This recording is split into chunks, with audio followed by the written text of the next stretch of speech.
Hey everyone, it's Craig Campbell from Pastor Craig's Vintage Cards, and tonight I'm going to continue on with another look at the 1956 Top Set. It's my favorite set, and we're looking to do a deep dive on pitcher Dick Bodowski, who was a pitcher for the Washington Senators. And you can see here on this card that you have really no in-action kind of game art on here. It's just the follow-through of a pitch with him, and it's a nice looking card. And Dick Brodowski. I don't really, I pronounce it Brodowski, but he was born in New Jersey in 1932, and he was a right-hander, 6 feet 1 and 180 pounds.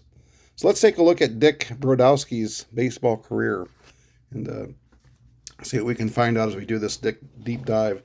Dick was the son of immigrant parents. They were both born in Poland, and they settled in New Jersey. And he was going to go to Holy Cross University, but the school wanted him to go to another year of prep school, and he said he'd finished high school and he just really did not want to do that, and so he tried out for the New York Yankees, and the Yankees had made him a small offer, but he didn't think it was good enough, and so later on the Red Sox looked at him and he signed with the Boston Red Sox. They offered him a bonus of $7,500, and he said later on in life that it was actually $15,000. They gave him $2,000 and then $2,000 more, and then a $2,500 bonus. And once he made the big leagues, they gave him a $5,000 bonus. And he said the day that he got on the big leagues, they gave him that $5,000 check, and he said that was a very good day. It was his most exciting day. When he signed with the Red Sox, they sent him down to the 1951 Marion, Ohio Red Sox of the Class D League. He was a 21-game winner with the Red Sox minor league team. He struck out 212 batters in 204 innings, walking just 72. And his first 21 games was actually as a third baseman, but they made him into a pitcher, and he pitched a game, and he won 11-1, allowing just 7 hits, and thus he became a pitcher. In 1952, he got promoted all the way to AAA. In 10 starts, he was 7-1 with 7 complete games. And then in mid-June, he was recalled again to the major leagues, and he began his career with the Boston Red Sox. He was just 19 years old. And his first game, he came in against the Chicago White Sox. The score was 6-2. The bases were loaded in the bottom of the 5th inning with nobody out. And he came into the game, and he induced a ground ball for a 1-2-3 double play, and then a fly ball to center field to get out of that jam. He pitched 4 full innings, allowing just 1 run. 2 days later, he lost a game against the Browns in relief. And on June 25th, he was given his first starting assignment. He pitched a complete game and won 10-3. 5 days later, he won another complete game, a 4-hitter to beat the New York Yankees. He appeared in 20 games in 1952, 12 of them starts, and he ended the season with a 5-5 record. But he'd been waiting all along for the Army to call, and he got the call up in August, and then he went and did his physical in November, and he was notified that he was going to be on active duty in December. So he lost all the 1953 and 54 seasons. He played baseball for the Army team at Fort Dix, and he was actually part of the investigation in 1954 that included Willie Mays and Whitey Ford of baseball players being given a coddling position in the Army where they really didn't do much. And Brodowski said he joined Dick Grote and Harry Cheedy and a couple of other players, and they traveled around and played for the All-Army baseball team. But after 2 years in the Army, he worked as a machine gun instructor, and he signed back with the Red Sox, losing the entire 1954, the 53 and 54 season. And when he came back to the Red Sox in 55 for spring training, they were impressed with him because he had grown up. He was now a man.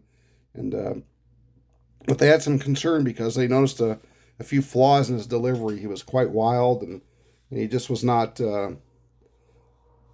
pitching nearly as well or nearly with as much control when he went into the Army. In 1955, they only used him in relief. He appeared in 16 games scattered throughout the season, but he finished pretty strong that year.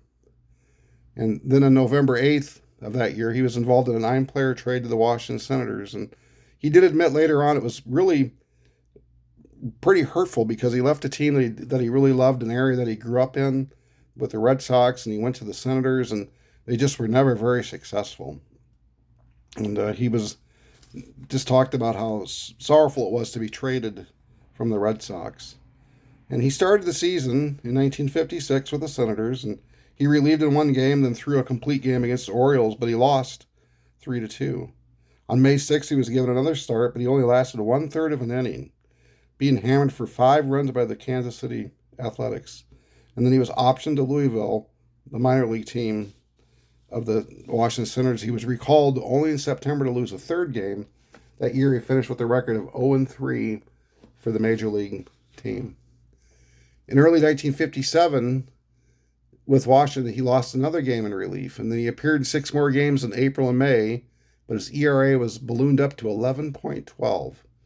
And on May 15th, he was traded to the Cleveland Indians, who then put him onto the Pacific Coast League San Diego Padres, and he was basically in the minor leagues that whole year. And he actually said that, "I was glad to get away from the Washington organization, even if I had to go back to the minor leagues." Incoming Cleveland manager, though, was enthusiastic about him, and he was impressed with him, and he thought he would become a big part of the pitching staff in 1958. And he didn't impress anyone, though, during the spring training, and he acknowledged he just simply had not been the pitcher that he had been.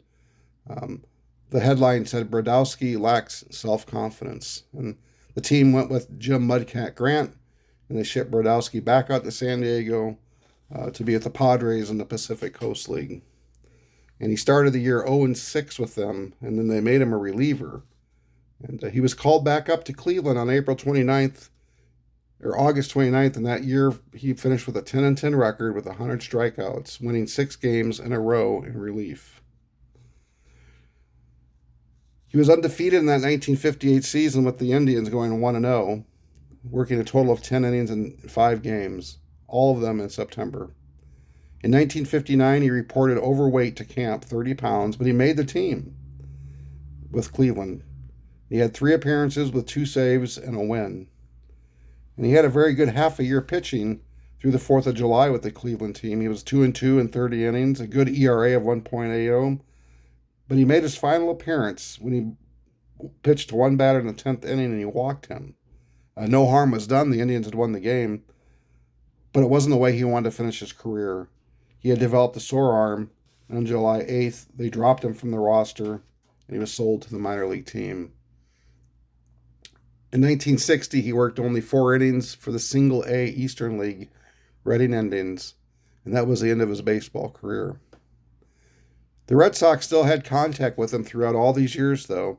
They would invite him to games, but he said because of his age, he just would send regrets. They were very gracious, but he just couldn't attend many of the games. Bill died on January 14th in 2019 in Massachusetts. His career baseball record was only 9 wins with 11 losses, 85 strikeouts.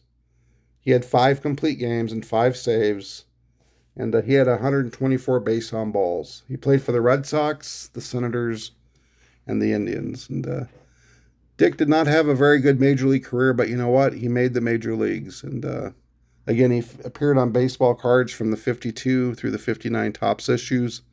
No Bowman cards.